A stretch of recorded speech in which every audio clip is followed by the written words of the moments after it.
लोक माने जीशुख्रीष्ट को कौन पाई ग्रहण करुछंती तांको कौन पाई से माने प्रार्थना करुछंती निज धर्म को छाड़ी से माने कहीं जीशुख्रीष्ट को विश्वास करुछंती से विषय में कहबा चाहूचे। आम देश रे जदि आमे देखु ख्रीस्टियन मान को अनेक ताड़ना दिया जाए से मानकु धर्म परिवर्तन करुछंती बोले आरोप लगा दिया जाए से मानकर चर्च घर को भंगा दिया जाए से मानकु अनेक ताड़ना दिया जाए ए भारत अनेक ख्रीष्ट भाई मान को मारी दिया जाए से मानकर कॉलेज स्कूल बंद करा दिया गला से मानकर एफसीआर बा फॉरेन फंड को से माने बंद कर देले। आ जदि आमे ख्रीस्टियन हिस्ट्री आमे देखु ताहले आमे जानी परिबा जे अनेकों को से माने जीवंता मारी देछंती अनेकोंकर जीवंता से माने चमड़ा उतरा दिया जाइछि तथापि ए समस्त असुविधा को देखी समस्त एई घटना गुड़ी को देखी सुधा कहीं लोक माने निज धर्म को छाड़ी जीशुख्रीष्ट को विश्वास करुछंती। चलंतु देरी न करी वीडियो स्टार्ट करिबा।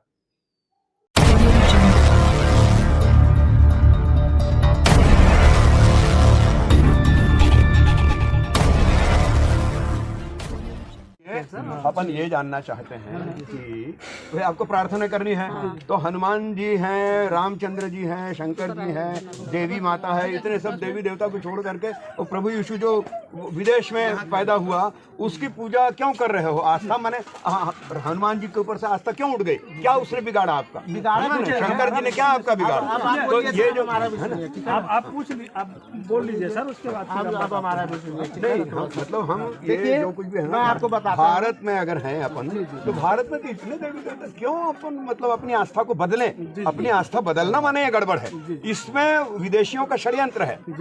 विदेशियों का षड्यंत्र वो चाहते हैं कि भाई यहाँ लोग धर्मांतरित हो करके हिंदू अपना जो है वो उसकी संख्या कम हो, है ना। ईसाइयों के कितने देश हैं, है कि मुसलमानों के कितने देश हैं? एक हिंदू देश है ना। अब हम अपनी आस्था को बदल बदल करके ईसाई या मुसलमान बनेंगे तो हिंदू समाज अपना छोटा होगा। आप लोग खाना खाइए खाना इसलिए ये जो हो रहा है ये ठीक नहीं हो रहा, ये कह रही और क्या है आपको भगवान के आस्था का जहाँ तक प्रश्न है तो आपके सब पूर्वज ये करते आए हैं, है ना। राम को मान रहे, कृष्ण को मान रहे, इतने 33 करोड़ देवी देवता, जिसको भी मानना कोई आपत्ति नहीं। वैसे आप एक यीशु को भी मानेंगे, हम वैसे कोई आपत्ति नहीं, लेकिन ऐसी क्या आवश्यकता पड़ गई कि आपको यीशु को मानना पड़े? हेलो एवरीवन, समस्त जीशुख्रीष्ट को नाम और समस्त को ख्रीष्ट प्रेम नमस्कार जनाए नमस्कार। आशा करे आपण माने समस्त खुशी रे थिबे। आज मैं एटारे कहबा को चाहे केतेक हिंदू लोक माने एक ख्रीष्ट परिवार भाई घरे पहुंची से माने अनेक ताहांको प्रश्न करथिले एवं से मानकर प्रथम प्रश्न थिला काहे कि तमे जीशुख्रीष्ट को ग्रहण कल एवं से माने कहबार कथा हैला जे ए भारत रे अनेक देवादेवी तो अछंती, देवादेवी माने अछंती, राम कृष्ण अनेक देवादेवी माने अछंती, एमान को छाड़ी काहे कि तुम मान जीशुख्रीष्ट ग्रहण कल? कौन असुविधा थिला जे तुम जीशुख्रीष्ट को तुम ग्रहण कल? ए भारत रे अनेक राम कृष्ण विष्णु हनुमान अनेक देवादेवी तो 33 कोटी देवता माने अछंती, से माने को छाड़ी काहे कि तुम जीशुख्रीष्ट को ग्रहण कल? जीशुख्रीष्ट को ग्रहण करिवार कारण कोन ता से माने से भाई को पचारिथिले एवं से माने पचारिथिले भारत एक हिंदू राष्ट्र, मात्र भारत होची गोटी राष्ट्र, ताहा हिंदू धर्मर देश अटे। ख्रीस्टियन मानकर अनेक देश रही अछि एवं मुस्लिम मानकर मध्ये अनेक देश रही अछि, किंतु हिंदू मानकर गोटी देश रही अछि। काहे कि तमे माने एही हिंदू धर्म को छाड़ी बा हिंदूर देवदेवी तो मन को छाड़ी देवादेवी मान को छाड़ी काहे कि तमे जीशुख्रीष्ट ग्रहण कल?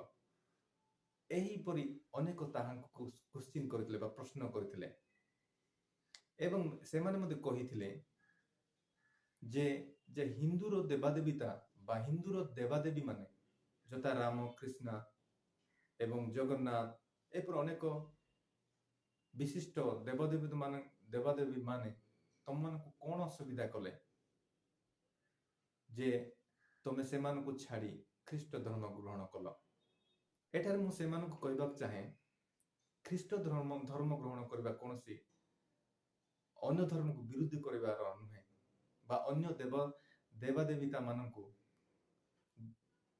ଘୃଣା କରିବାର କଥା ନୁହେଁ, କିନ୍ତୁ ଏହା ଏକ ବିଶ୍ୱାସ ଉପରେ ରହିଲା।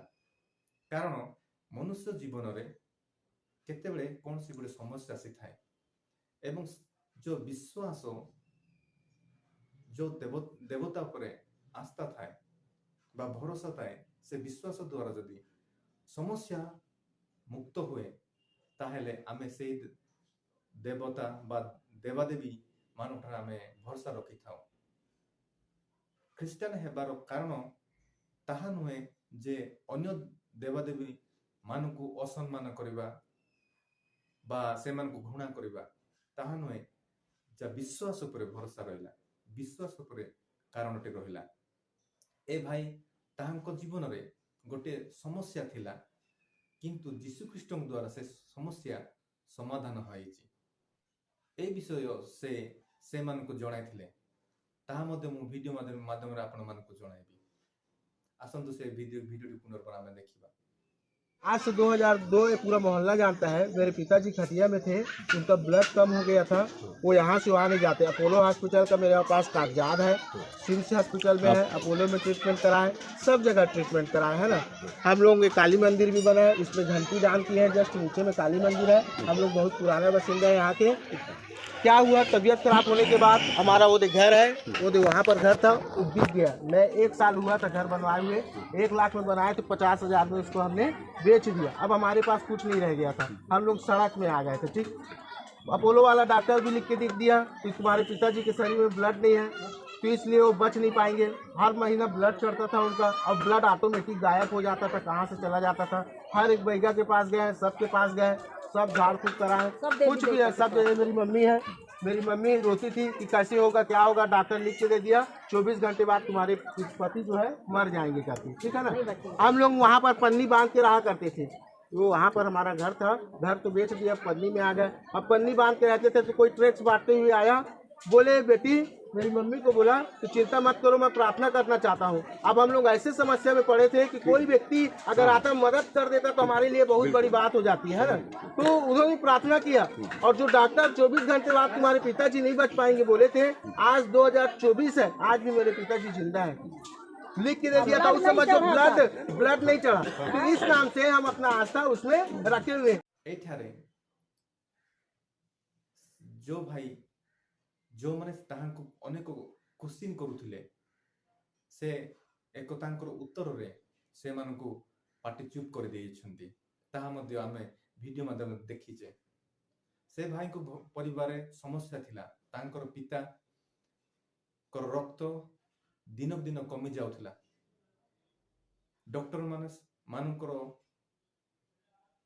दिन दिन तांकर रक्त कमिवा द्वारा तांकर पितांकर अनेक असुस्थ हेबाकु जाउथिले। मेडिकल रे अपोलो मेडिकल रे तांको एडमिट करा दिया गला। तांकर रक्तर अभाव द्वारा बंचिबार असंभव थिला, एवं डॉक्टर माने ताहांको लेखिकी देथिले जे तुम पितांकर बा तुमरो पितांकर बंचिबार आउ संभावना नाही। या खाली नुहे, एवं से माने ताहांको पिता को बंचेबा पाई अनेक से झाड़ी झुटा करथिले, एवं अनेक से माने निजर रिचुअल बा परंपरा अनुसार अनेक देवादेवी मानक जाई से माने बलिदान देथिले ता पितांकर सुस्थ हेबा निमंते, किंतु सुस्थ करि पारि नथिले। ताहांको पितांको सुस्थ करिबा पाई से माने जो मंदिर से माने गठन करथिले, जहा काली मंदिर, ताहा मध्ये से माने बिकी देथिले, एवं ताहांको जो घर थिला ताहा मध्ये से बिकी देथिले। लोके टंकार जो घर निर्माण करथिले से 50,000 से बिकी, ताहांको रहिबा पाई घर नथिला। से कहउछंती आमे एटर पुराना बासिंदा, से माने काली मंदिर निर्माण करथिले, आ से मानकर घर थिला ताहा मध्ये बिकिथिले, जो मंदिर थिला ताहा मध्ये बिकिथिले। ତାହାଙ୍କ ପିତାଙ୍କୁ ସୁସ୍ଥ କରିବା ପାଇଁ। ଏବଂ ସେମାନେ ଏକ ପଲିଥିନ୍ ଘୋଡ଼ାଇ ଏକ ତମ୍ବୁରେ ସେମାନେ ବାସ କରୁଥିଲେ। ତାହାଙ୍କ ପିତାଙ୍କୁ ବଞ୍ଚାଇବା ପାଇଁ ଅନେକ ପ୍ରୟାସ, ଅନେକ ଚେଷ୍ଟା କରିଥିଲେ। ତାଙ୍କର ପିତାଙ୍କର ମୃତ୍ୟୁ ହେବାର ମାତ୍ର 24 ଘଣ୍ଟା ଥିଲା। ତାଙ୍କର ମାତା କ୍ରନ୍ଦନ କରୁଥିଲେ। ଆପୋଲୋର ଡକ୍ଟର ମାନେ କହିଥିଲେ ଯେ ତମ ପିତାଙ୍କର ବଞ୍ଚିବାର ଆଉ 24 ଘଣ୍ଟା ମାତ୍ର ଅଛି। ସେହି ସମୟରେ ସ୍ୱୟଂ ପରମେଶ୍ୱର ନିଜର ଦାସମାନଙ୍କୁ ପଠାଇଥିଲେ ସେ ସ୍ଥାନକୁ।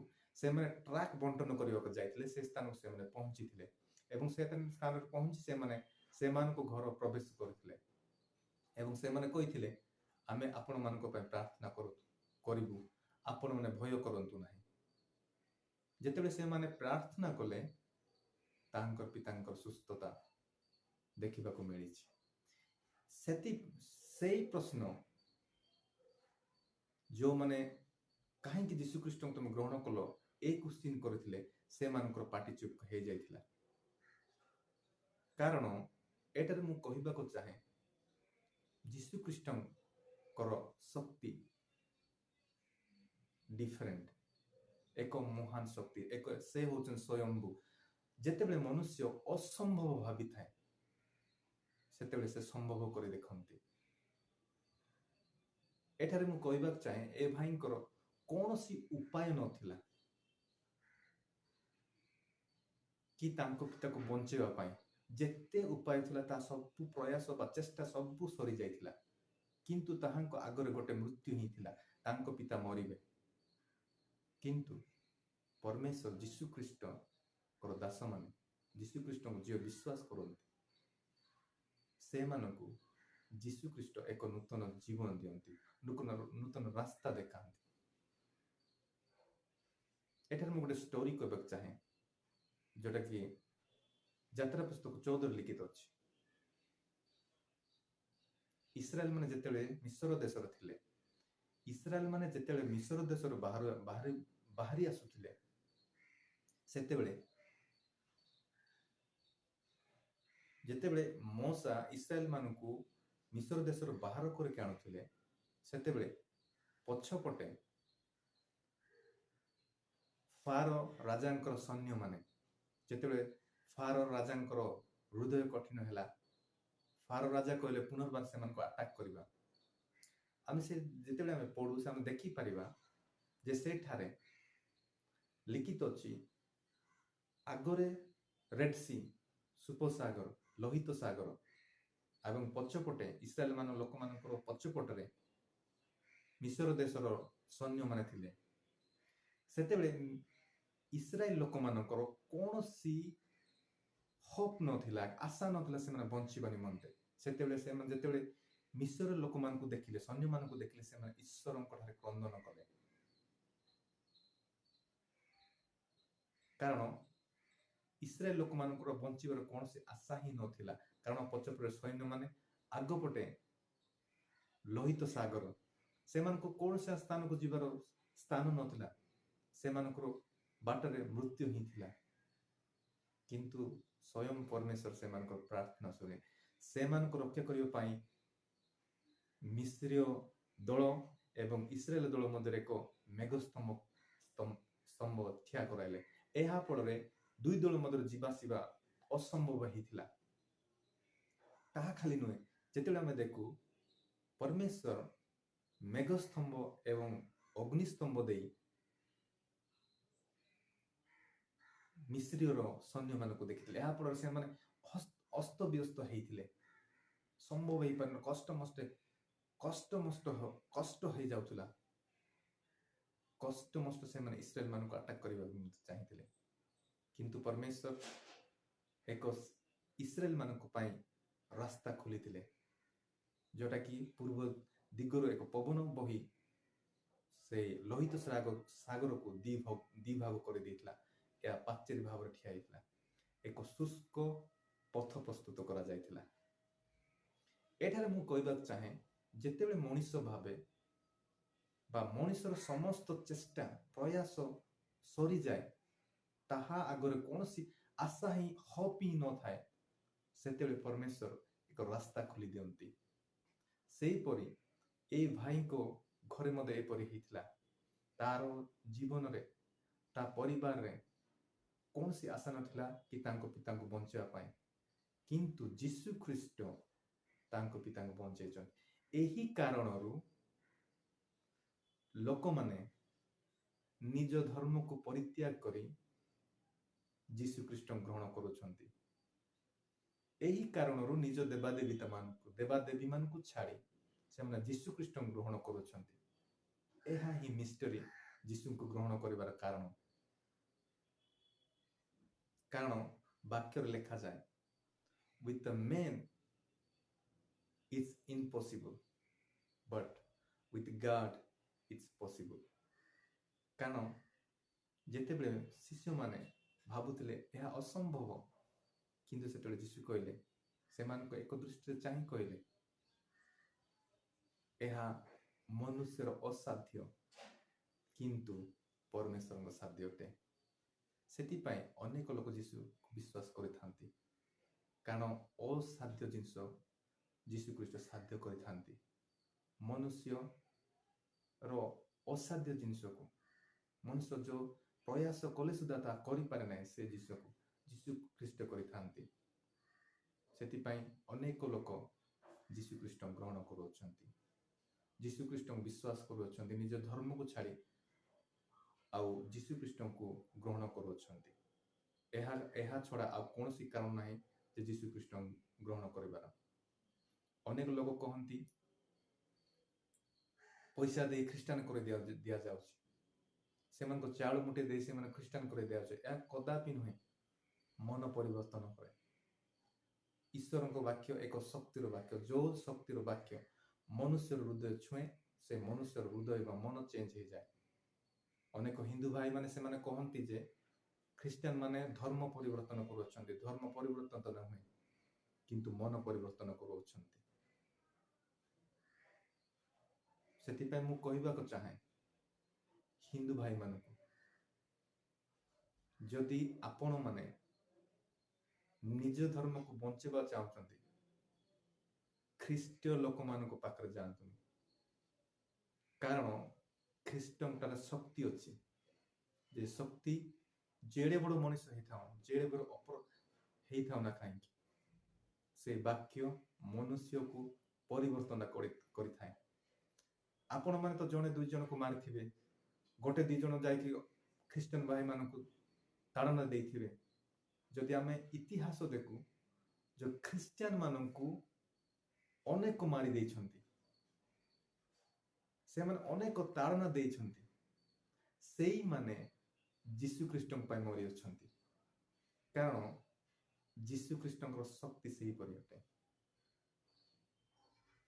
ସେମାନେ ଯୀଶୁ ଖ୍ରୀଷ୍ଟଙ୍କ ପାଇଁ ମରିଅଛନ୍ତି। ଯୀଶୁ ଖ୍ରୀଷ୍ଟଙ୍କ ବାକ୍ୟକୁ ଧରି ସ୍ଥାନେ ସ୍ଥାନେ ଯାଇ ପ୍ରଚାର କରୁଅଛନ୍ତି। ସେଥିପାଇଁ ଯଦି ଆପଣମାନେ ପ୍ରକୃତ ଯୀଶୁ ଖ୍ରୀଷ୍ଟଙ୍କ ବା ଖ୍ରୀଷ୍ଟିଆନକୁ ବିରୋଧ କରୁଅଛନ୍ତି, ସାବଧାନ, ଖ୍ରୀଷ୍ଟିଆନ ମାନଙ୍କଠାରେ ଦୂର ରୁହନ୍ତୁ। କାରଣ ଖ୍ରୀଷ୍ଟିଆନ ମାନଙ୍କର ଶକ୍ତି ରହିଛି, ସେ ଶକ୍ତି ହୁଏତ ତୁମକୁ ପରିବର୍ତ୍ତନ କରିଦେବ। ଆଜି ସିନା ଆପଣମାନେ ଖ୍ରୀଷ୍ଟୀୟ ଧର୍ମକୁ ବିରୋଧ କରି ଖ୍ରୀଷ୍ଟିଆନ ମାନଙ୍କୁ ମାରୁଅଛନ୍ତି, ସମୟ ଆସିବ ଆପଣମାନେ ଯୀଶୁଙ୍କର ବାକ୍ୟ ଧରି ସ୍ଥାନେ ସ୍ଥାନେ ଲୋକମାନଙ୍କୁ କହିବେ। ସେ ସମୟ ଆସିବ। ଯଦି ଏଥିରେ ବଞ୍ଚିବା ଚାହୁଁଛନ୍ତି, ଖ୍ରୀଷ୍ଟିଆନ ମାନଙ୍କ ଠାରେ ଦୂର ରୁହନ୍ତୁ। କାରଣ ତାଙ୍କର ପରମେଶ୍ୱରଙ୍କର ବା ଖ୍ରୀଷ୍ଟିଆନ ମାନଙ୍କର ପରମେଶ୍ୱର, ତାଙ୍କର ବାକ୍ୟ ଏକ ଶକ୍ତିର ବାକ୍ୟ। ସେହି ବାକ୍ୟ ସମସ୍ୟାକୁ ସମାଧାନ ଆଣିଥାଏ। ସେହି ବାକ୍ୟ ଅସାଧ୍ୟକୁ ସାଧ୍ୟ କରିଥାଏ। ସେହି ବାକ୍ୟ ଯୀଶୁ ଅଟନ୍ତି। ଆସନ୍ତୁ ଆମେ ପ୍ରାର୍ଥନା କରିବା। ପ୍ରିୟ ପିତା, ତୁମର ନାମ ଗୌରବ ସ୍ତୁତି ବନ୍ଦନା କରୁଅଛୁ। ତୁମେ ରାଜାମାନଙ୍କର ରାଜା, ପ୍ରଭୁମାନଙ୍କର ପ୍ରଭୁ, ଅସାଧ୍ୟକୁ ସାଧ୍ୟ କରିଥା, ଅସମ୍ଭବକୁ ସମ୍ଭବ କରିଥିବା ପରମେଶ୍ୱର। ଏଥିପାଇଁ ତୁମରି ନାମ ମହାନ ପ୍ରଭୁ। ତୁମରି ବାକ୍ୟ ଉଚ୍ଚ ପ୍ରଭୁ, ତୁମେ ଉଚ୍ଚ, ତୁମର ଶକ୍ତି ଉଚ୍ଚ, ସବୁ ଉଚ୍ଚ ପ୍ରଭୁ। ପ୍ରଭୁ, ଏଇ ସମସ୍ତ ଶକ୍ତିକୁ ଲୋକ ଜାଣିବେ ତୁମେ ହିଁ ଏକମାତ୍ର ସତ୍ୟ ପରମେଶ୍ୱର। ତୁମଠାରେ ପରିତ୍ରାଣ ଅଛି। ଆକାଶ ତଳେ ମନୁଷ୍ୟମାନଙ୍କ ମଧ୍ୟରେ କୌଣସି ନାମ ଦିଆଯାଏ ନାହିଁ ପ୍ରଭୁ, ତୁମ ଛଡ଼ା, ଯିଏକି ପରିତ୍ରାଣ ମନୁଷ୍ୟମାନଙ୍କୁ ଦେଇପାରିବ। ସେହି ନାମ ଏକମାତ୍ର ନାମ, ତାହା ତୁମରି ନାମ, ଯୀଶୁ ଖ୍ରୀଷ୍ଟଙ୍କ ନାମରେ ପ୍ରଭୁ। ଏହା ଯେବେ ଅନେକ ଲୋକ ଜାଣିବେ, ଅନେକ ଲୋକ ବିଶ୍ୱାସ କରିବେ ଏବଂ ତୁମକୁ ଗ୍ରହଣ କରିବେ, ତୁମକୁ ସମ୍ମାନ ଦେବେ, ଏଥି ନିମନ୍ତେ ସମସ୍ତଙ୍କ ହୃଦୟ ତୁମେ କଥା କୁହ ବାକ୍ୟ ମାଧ୍ୟମରେ, ତୁମରି ଦାସମାନଙ୍କ ମାଧ୍ୟମରେ, ଯାହାଫଳରେ ସମସ୍ତ ସ୍ଥାନେ ସ୍ଥାନେ ତୁମରି ବାକ୍ୟକୁ ଜାଣିପାରିବେ, ତୁମକୁ ଚିହ୍ନିବେ, ତୁମକୁ ବିଶ୍ୱାସ କରିବେ ଏବଂ ନିଜର ମନକୁ ପରିବର୍ତ୍ତନ ଆଣିବେ। ଆଜିର ସମୟକୁ ଏ ବାକ୍ୟକୁ ତୁମ ହସ୍ତ ଦେଇ ପ୍ରିୟ ପ୍ରଭୁ ଯୀଶୁ ଖ୍ରୀଷ୍ଟଙ୍କ ନାମ ମାଗୁଅଛି, ଆମେନ୍। ସମସ୍ତଙ୍କୁ ନମସ୍କାର।